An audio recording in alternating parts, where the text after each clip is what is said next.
जय हिंद दोस्तों। आज मैथ में ब्याज के संबंध में जानेंगे और हर एग्जाम में ब्याज के संबंध में एक या फिर एक से अधिक क्वेश्चन जरूर पूछा जाता है। तो सबसे पहले जानेंगे कितने प्रकार के ब्याज होते हैं। तो दो प्रकार के ब्याज होते हैं, एक होता है साधारण ब्याज और दूसरा होता है चक्रवृद्धि ब्याज।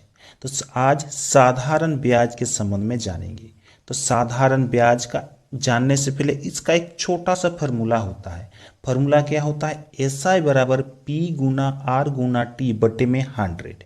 अब एस आई क्या है, पी क्या है, आर क्या है, टी क्या है, इसके संबंध सबसे पहले जान लेते हैं। तो एस आई का अर्थ होता है सिंपल इंटरेस्ट, यानी इसको साधारण ब्याज कहा जाता है।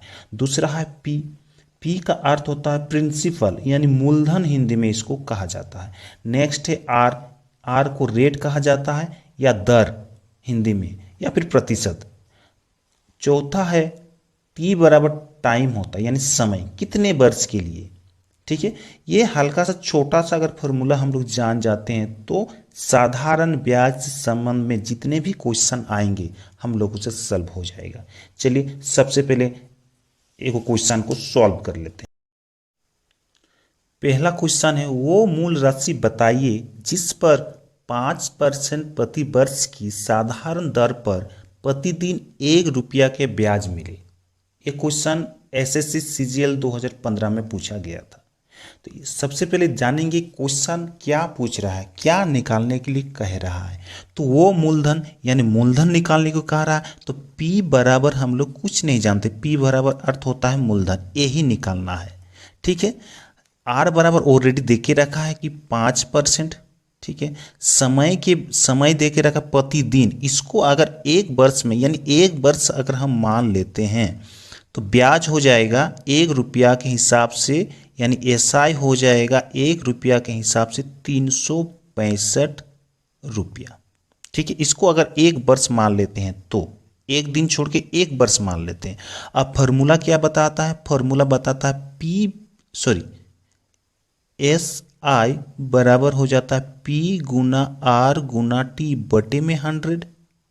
ठीक है, तो एस आई का मान कितना दे लेके रखे हैं? 365 रुपया। पी तो पूछा ही है, निकालना ही पड़ेगा। आर बराबर 5% दे के रखा है। समय बराबर हम एक वर्ष मान लिए थे, बटे में 100। चलिए इसके नीचे कुछ नहीं है तो एक मान सकते हैं, सॉरी दिखाई नहीं दे रहा था। अब क्या करेंगे? क्रॉस मल्टीप्लाई कर देंगे, इसके साथ इसका और इसके साथ इसका। तो 365 को अगर 100 से गुना कर दिए बराबर हो जाएगा 5p। ठीक है, अब p को यहीं रखेंगे, 5 को इधर ले आएंगे तो गुना में है तो भागा में हो जाएगा। तो 365 गुना 100 बटे में 5 बराबर p। चलिए इसको काटते हैं तो निकलेगा 5 7 35 और 3 5 15, यानी निकला कितना? 73 इंटू 100 बराबर p। दिखाई नहीं दे रहा, सॉरी इस जगह करेंगे। अब कितना आ गया? 73 इंटू 100 तो आ जाता है 7300 बराबर p। इसको अगर पलट देते हैं यानी p बराबर हो गया 7300, यानी मूलधन कितना हो गया निकाल लिया 7300। यही पूछ रहा है क्वेश्चन तो इसका ऑप्शन देखेंगे, ऑप्शन क्या क्या बता रहा है। तो ऑप्शन बताता है ए 5000, बी 7300। तो इसका ऑप्शन बी इसका सही आंसर हो जाएगा 7300। तो इसी तरह से दूसरा क्वेश्चन सॉल्व करेंगे, देखते हैं दूसरा क्वेश्चन क्या बताता है। कितने वर्ष में 12% वार्षिक दर से 3000 रुपया का साधारण ब्याज 1080 रुपया हो जाएगा। इस जगह पर मूलधन देखे रखा 3000, साधारण ब्याज देखे रखा 1080 रुपया। ठीक है, और आर यानी प्रतिशत यानी रेट देखे रखा है 12%। क्या निकालने के बाद कितने वर्ष यानी समय निकालने के लिए कहा है।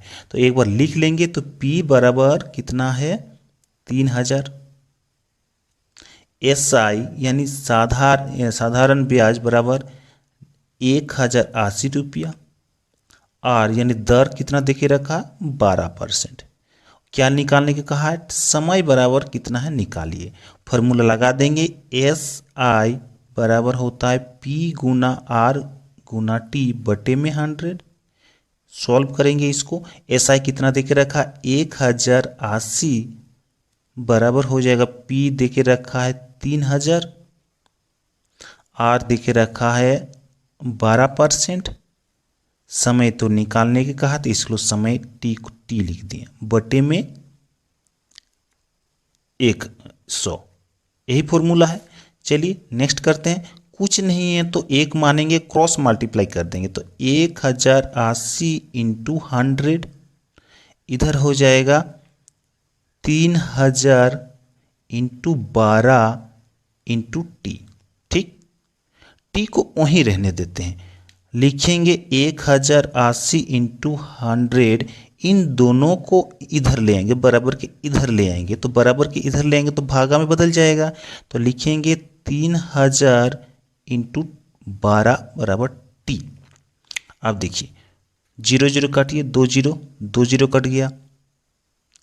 आप देखिए एक और 0 बचा, इसके साथ काट दीजिए। 12 का साथ 108 को काटेंगे तो 9 होगा और 3 को 9 से काटेंगे तो 3, तो यानी 3 बराबर टी निकला। तो इसको अगर पलट देंगे तो टी बराबर 3 निकले, यानी समय बराबर कितना निकला 3 वर्ष। इस क्वेश्चन का जो ऑप्शन ए सही आंसर होगा। SSC डाटा एंट्री 2009 में इस क्वेश्चन को पूछा गया था। चलिए थोड़ा और क्वेश्चन को सॉल्व करते हैं। क्वेश्चन नंबर 3 है, मनोज ने 29,400 रुपया 6 वर्ष के लिए साधारण ब्याज पर जमा किए। 6 वर्ष बाद उसे 4200 रुपया प्राप्त हुआ। वार्षिक ब्याज की दर थी, यानी रेट पर पूछ रहा है कि वार्षिक ब्याज दर कितनी थी, यानी आर निकालने को कह रहा है। तो इस जगह आर बराबर हम लोग नहीं पता तो आर निकालना ही है तो आर बराबर लिख देंगे क्वेश्चन मार्क। पी बराबर कितना देके रखा है, यानी मूलधन कितना था 29,400। ठीक, SI यानी साधारण ब्याज कितना 4200। समय कितना देके रखा है 6 वर्ष। फॉर्मूला लगा देंगे। फॉर्मूला क्या होता है SI बराबर P गुना R गुना T बटे में 100। चलिए अब SI कितना है, SI देखो 4200 तो 4200 लिख देंगे बराबर P कितना है 29,400। R कितना देके रखा है R निकालना ही है तो R छोड़ देते हैं, R ही लिख देते हैं। और समय बराबर 6 वर्ष बटे में 100। ठीक, अब इसको सॉल्व करते हैं। कुछ नहीं तो एक मानेंगे तो 4200 इंटू 100 बराबर हो जाएगा 29,400 इंटू R इंटू 6 को इधर ले आएंगे, 29,400 को भी इधर ले आएंगे तो लिखेंगे इस बार 4200 इंटू 100 बटे में 29,400 इंटू 6 बराबर R। यही पूछा, यही निकल जाएगा। अब देखिए 2 0 काटा, 7 से इसको काटते हैं, ये आ जाएगा 6 आएगा। इसको 7 से काटते हैं तो आ जाएगा 4 7 28, 4 2 7 2 14। 6 से 6 काट देते हैं, कट गया। इसको 50 काटते हैं और इसको 21 काटते हैं, बराबर हो जाएगा 50 बटे 21। नहीं कट रहा है, भागा दे दीजिए। भागा देने के बाद आ जाएगा 2.8/21%। ठीक है, और ऑप्शन इसका ए इसका सही है 2.8/21। ये क्वेश्चन SSC CGL 2007 में पूछा गया था। यही फॉर्मूला है, इसी तरीके से निकाला जाता है। आप लोग बार बार प्रैक्टिस कीजिएगा तो पूरा फॉर्मूला याद हो जाएगा। नेक्स्ट क्वेश्चन देखते हैं। अगला क्वेश्चन बता रहा है कि 36,000 रुपया मूलधन पर 10% वार्षिक दर से 5 वर्ष में साधारण ब्याज क्या होगा। साधारण ब्याज क्या होगा, यानी इस क्वेश्चन में SI बराबर किया है, पूछा है।